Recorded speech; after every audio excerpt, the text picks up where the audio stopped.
Hello, everybody. Thank you all so much for joining us, whether you're joining us live for the session or you're viewing it at a different time. We're really excited that you're here. Thank you for joining. And today's session really is introductory. So it's an Advocacy 101. And it's going to be part of a series, and I'll talk a little bit about the series, but before we dive into that, I see that all of our speakers are on. So I wanted to just take a minute to introduce ourselves. So let's just take a minute to say hello, and then I'll give a little bit of an intro and we'll dive right in. Katie, I see you're on. Would you like to just say a quick hello and introduce yourself first? Yes. Hi, my name is Katie Mason, and I am an early childhood mental health consultant with the Mental Health Center of Denver. And I'm here just based on my previous experience before coming back or coming into the social work mental health field. Prior to this, I was working in public policy and policy analysis and research, and was previously a lobbyist. So I'm kind of bringing myself with that hat on to talk with you throughout this series. Thank you, Katie. Frank, would you like to say a quick hello as well? Sure, thanks, Moses. And I've got, so I'm Frank Cornelia. I'm the Deputy Director and Chief Strategy Officer for the Colorado Behavioral Healthcare Council, or CBHC. And CBHC, for those that aren't familiar, is a state trade association for all of Colorado's community mental health centers. We represent 2 specialty clinics, Asian Pacific Development Center and Servicios de la Raza. And we represent the 4 managed service organizations that contract with the Office of Behavioral Health to manage the federal substance use disorder block grant. And they subcontract with a number of providers to ensure a network of care across the state. My story is almost the opposite of Katie's. I was previously in the clinical world for roughly 20 years. I started at the age of 18, worked in a variety of different settings with a variety of different populations. At some point, I became frustrated with the various systems that I worked in, and was lucky enough to find some health policy work in Colorado when I moved here in 2011. And shortly after that, got connected with the Colorado Behavioral Healthcare Council and have been there ever since. So 2021 will be my 9th session, and I'm just happy to be here today and looking forward to this series as well. So thank you for having us. Thank you both. And my name is Moses Gurr. I'm also with the Colorado Behavioral Healthcare Council, and I'm the Director of Policy and Member Engagement there. I've been with CBHC for about 4 years, and before that I was in clinical training, but never actually got licensed. But my first internship was actually at MHCD, so it's always a pleasure to work with you all and to see all of you. So again, like I said, this is a part of a series, and today we're really just going to do some introductory level setting. We'll talk about the process of policy, how a bill becomes a law, some government structures, and just really an intro and what it means to lobby.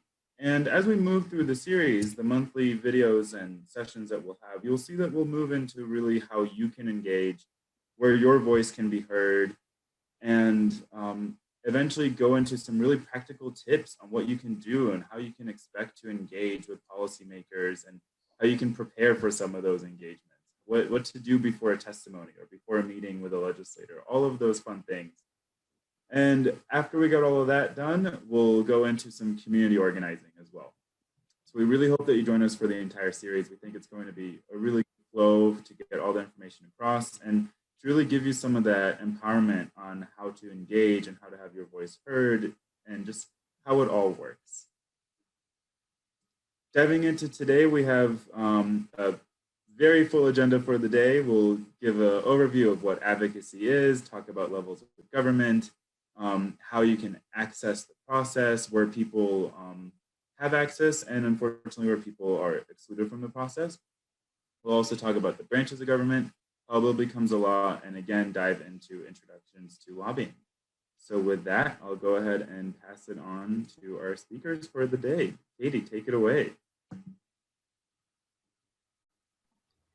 Okay, so just to begin with the definition of advocacy, since we're having a 4-part series about the topic, at its most basic level, advocacy is the act or process of supporting a cause or proposal.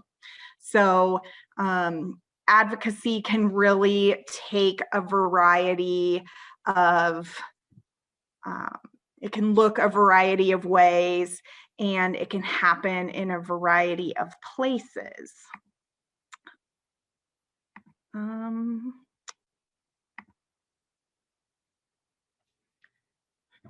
Okay. Oh, excuse me.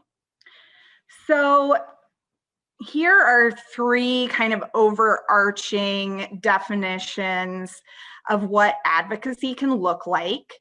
If you kind of look across the 3 quotes here, it talks about being strategic, influencing decision-making, making changes across society, taking positions, whether for or against, hoping to change attitudes and behaviors and systems.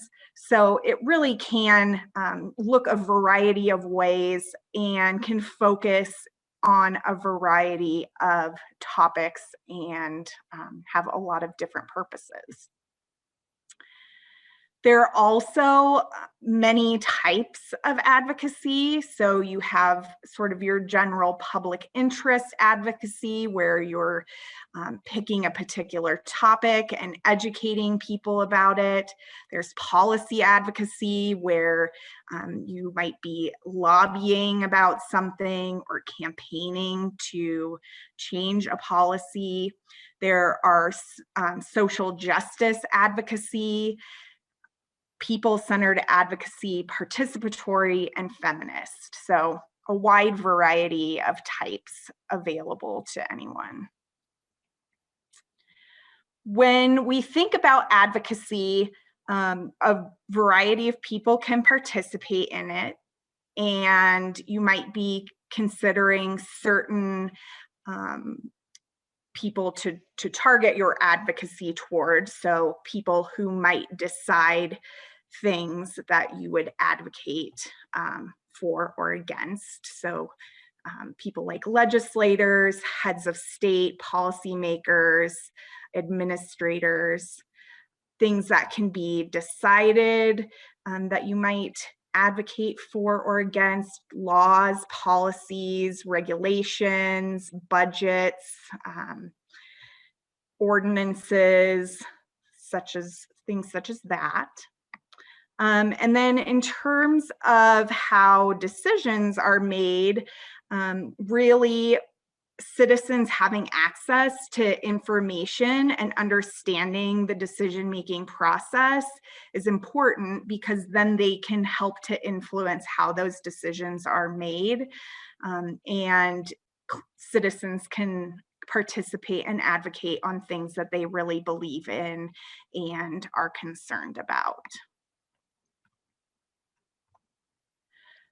So to go to your government civics mindset that you may have learned about when you were in high school, we're going to give you a basic rundown of the government system here in the United States, and specifically the 3 branches of government and the different levels of government.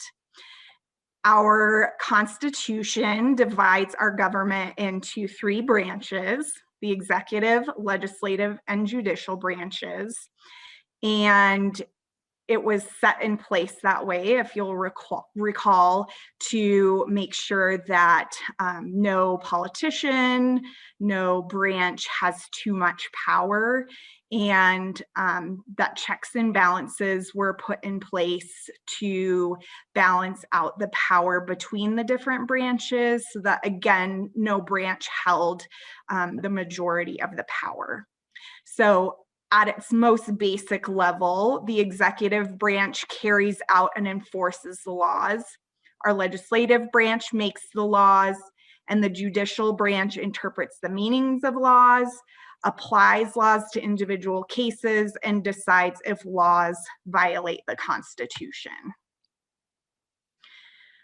The levels of government are also in the US Constitution, and basically in the outline of the structure of our government, the Constitution details what guarantees states and the people receive as part of being citizens of our country.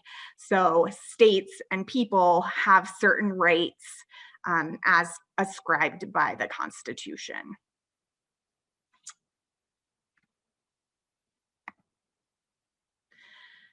The levels of government also come in that handy 3 number. We have the federal government, the state government, and the local government. At the federal level, the executive branch is led by the president, who acts as the head of state, as well as the commander-in-chief of the armed forces. And the president is responsible for implementing and enforcing the laws written by Congress. They appoint the heads of federal agencies, so all of the cabinet members. They can veto legislation that is created by Congress, and they nominate not only the heads of federal agencies, but also federal judges. For the legislative branch, we have the US Congress, which consists of the US Senate and US House of Representatives. And our Constitution grants Congress the authority to enact legislation and declare war, to confirm or reject presidential appointments, and gives them the ability to investigate. So if there are issues within the executive branch, they're able to conduct investigations and hearings to understand what's going on, as well as any kind of impeachment hearings. And the legislative branch can remove the president from office through the impeachment process.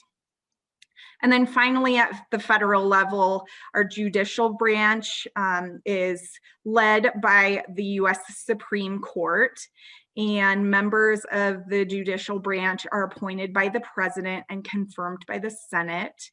And the Supreme Court is able to overturn unconstitutional laws. The state government is modeled similarly to the federal government in that it also consists of 3 branches. Each state also has their own written constitution. And under the 10th Amendment of the Constitution, all those powers that are not granted specifically to the federal government are reserved for states and the people. So much like the president heads the federal executive branch, a governor represents the state executive branch. And they are elected by the people in every state.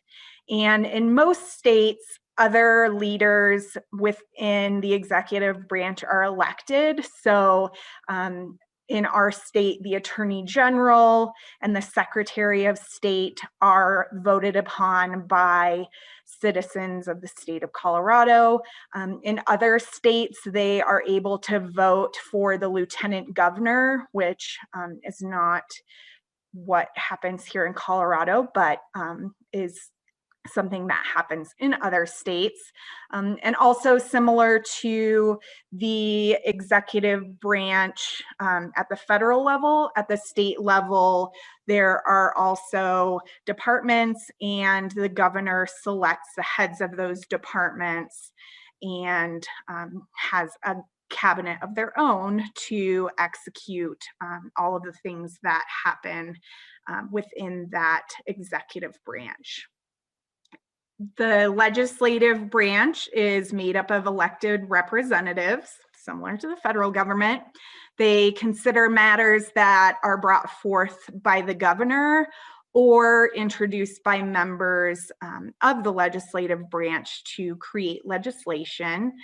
And that can also happen with individual citizens coming to legislators and talking to them about issues that they potentially have a desire to address through legislation. But then those members present that to the legislative body to make those policy changes. They also approve the state budget that is developed by the governor and the governor's departments, and they initiate tax legislation. Except for Nebraska, every state has a bicameral legislature, which means that there are two chambers, a House and a Senate. Nebraska does not, it just has one chamber. The judicial branch of Colorado and all states is led by a state Supreme Court, which hears the appeals from lower level state courts. The structures and judicial appointments and elections are determined either by the legislature or by the state constitution. The judicial branch focuses on correcting any errors made in lower courts and therefore doesn't hold any specific trials.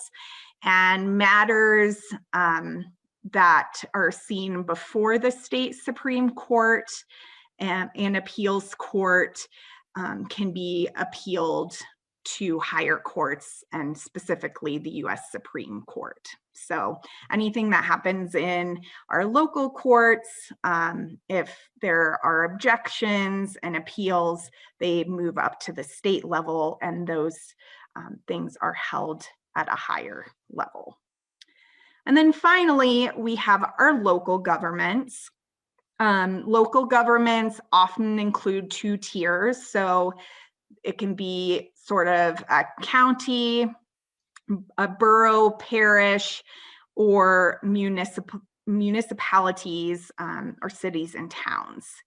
And in some states, counties are also divided into townships. And how those municipalities are structured is really defined by state constitutions, and they can have a variety of names like towns, villages, boroughs, cities.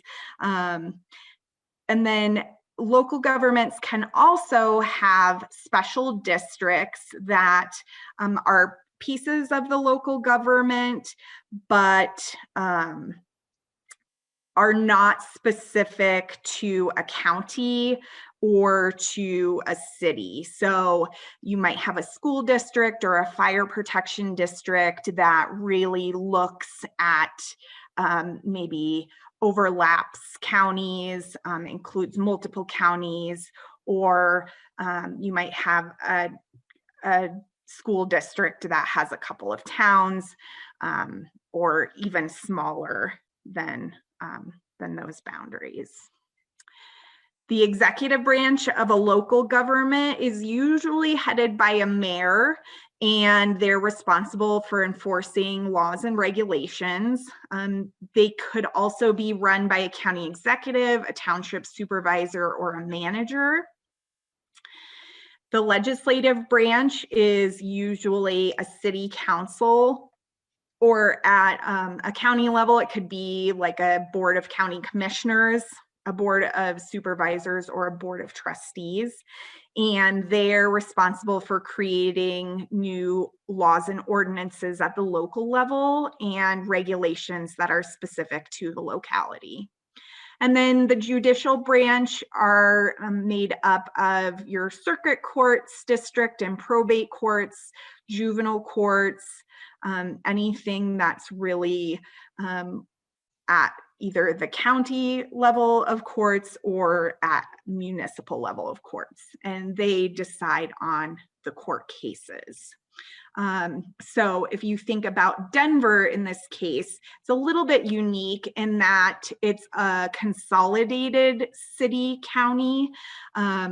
So a lot of the local government is consolidated in that way. Whereas if you think about Golden, where I live, I have a Golden city council and a Golden mayor, but then there's also the Jefferson County county executive and the Jefferson County commissioners that make it a little bit different. So really local government is flexible, and states and localities can really have a decision on how they want to make up that government and how they want that government to look in that area.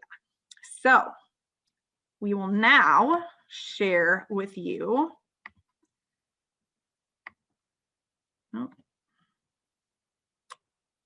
this fun video that will also hopefully bring. Katie, looking at the time, I'm thinking we may just show a tiny little bit of the video. Okay, great. Just a reminder for folks who have probably seen this video before of what it is. So go ahead.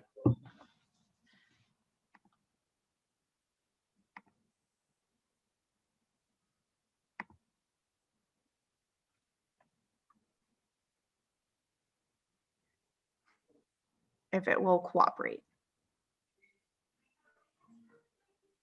Oh, I don't think our volume is set up correctly. So we might have to nix the video. That's all right. So as many of you probably remember back from our schoolhouse days, the I'm Just a Bill song is a great intro for how a bill becomes a law. And it will be available in the resources with this as well. I'll pass it back on to the speakers. Moses, in the remaining minutes, I want to kind of cruise through how a bill becomes a law. There's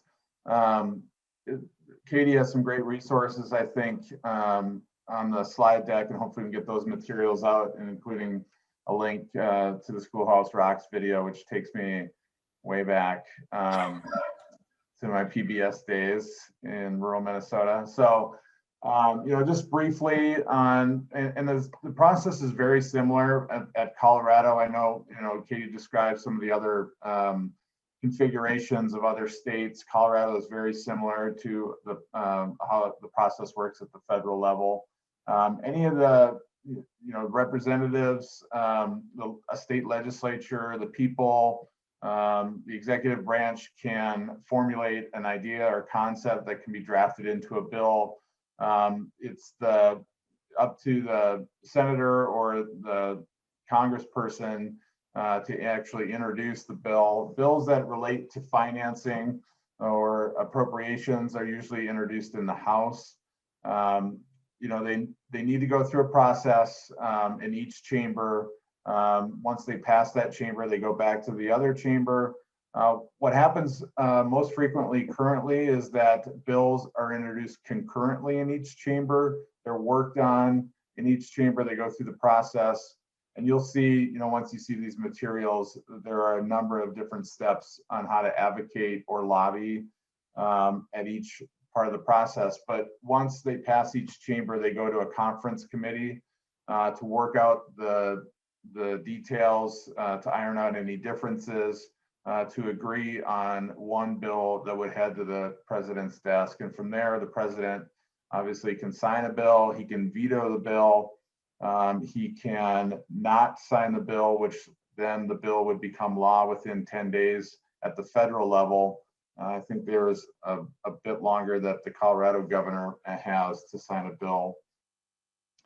So that, once we get these materials out, see if I can control the screen. Moses, if you want to go to the Colorado graphic. So this has been a widely shared graphic Colorado created in 2001, but the process is very similar. One of the unique things about the Colorado legislature in a bill It's required by state law that each bill has gets a committee hearing. That's different at the federal level, where each bill by tradition is heard by the full chamber. In Colorado, each bill is required to have a committee hearing. Those can be brief, however. Usually there's a committee of reference that's called a kill committee, and that's getting into some detail, but that's usually a committee that where the outcome is known. It depends on who controls that chamber. So I'm going to move on to the definitions of lobbying with my remaining time, but this comes from the National Council of Nonprofits. So lobbying is communicating with decision makers, elected officials, staff, and voters on ballot measures about existing or potential legislation and urging a vote for or against. And that's really an important piece. All three components of this definition are required: decision makers, actual legislation, and asking for a vote. Next slide. I won't read this entire definition, but the Internal Revenue Source Service includes a definition for lobbying, and that's important because, and it's defined, the IRS defines it because nonprofits, 501c3 organizations, as it states in IRS regulation or code, no substantial part of the activities of which is carrying on propaganda or otherwise attempting to influence legislation, except as otherwise provided in subsection H. So that is why the IRS defines lobbying. It relates back to nonprofit organizations and their definition and the purpose of regulating these charitable organizations as such. So Colorado's state definition for lobbying goes a bit farther than the federal definition. You can advance to the next slide, Moses. It goes into the policy-making process, the rule-making process, any attempt to influence a covered official for the purpose of aiding or influencing, again, the drafting, introduction, sponsorship, consideration, any part of that process of legislation, but also the development of fiscal impact statements, the convening of a special session by a General Assembly, or the drafting, consideration, amendment, adoption, and defeat of any rule, standard, or rate of any state agency having rulemaking authority. So you can see how Colorado's definition goes a bit beyond the definition at the federal level. We wanted to close and really, make sure that there's a theme throughout this series on how folks can access the process and relatedly how individuals have been disenfranchised from the process. So you see here a number of different ways that individuals have been disenfranchised over the years, anything from voter suppression to the felony disenfranchisement when individuals are convicted of a felony and lose their rights, to civic engagement, including voting. The lack of diversity in elected and appointed officials, that is, I think, changing somewhat in Colorado. We have, I think, one of the most diverse General Assemblies in the country, and very proud of that fact. So things are changing, at least here in Colorado. Racism is institutionalized in all government practices and policies. It's embedded into our Constitution, and it sort of trickled down throughout the decades in the United States, and it's reflected in our laws today. Legislative and policy making schedule are not conducive to work schedules. This sort of dates back to our foundation of white male landowners being the representatives of government, having time and convenience to be and privilege to be able to engage in this process. Gerrymandering is something that is extremely important. It's one of the ways that we One of the ways that elected officials can ensure that they are reelected, and 2020 is a very important year to fight back against gerrymandering. It's a census year, but it's also every 10 years we engage in this process of redistricting. And so, you know, control of state legislators is extremely important. As I see Katie's message there, absolutely, please vote. States' rights are structurally support racism. That, you know, that includes things like the Electoral College, this battle over states' rights that was included in our founding documents. And then fear and discomfort of government. Government over the years has done a number of things to disenfranchise, harm individuals and groups of people, discriminate against specific groups. And so that's all embedded and baked into this process of feeling uncomfortable about potentially engaging in the process. And so I hope in the future sessions, we're really going to dive into some of these in more detail as we talk about how to organize, how to do grassroots organization, how to do advocacy. And so look forward to future conversations about all of these items.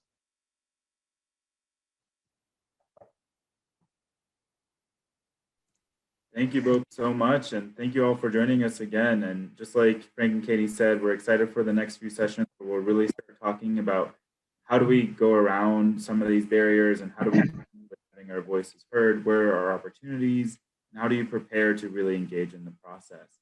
I saw a note from Amy here that if you have questions, please send them to Amy Sarazin or Paul Christensen. Their emails are in the chat, and we'll make sure to get those answered.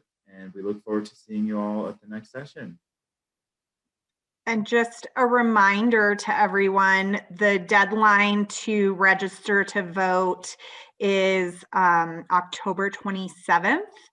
And voting is open right now for those of you that have mail ballots. So get those in. And for those of you that are going to vote in person, voting day is coming very soon. November 3rd. Am I remembering that correctly? So we really encourage you all to vote and to advocate for what matters to you by casting your votes. Thank you. Thank you. Reminders. Thanks, everyone.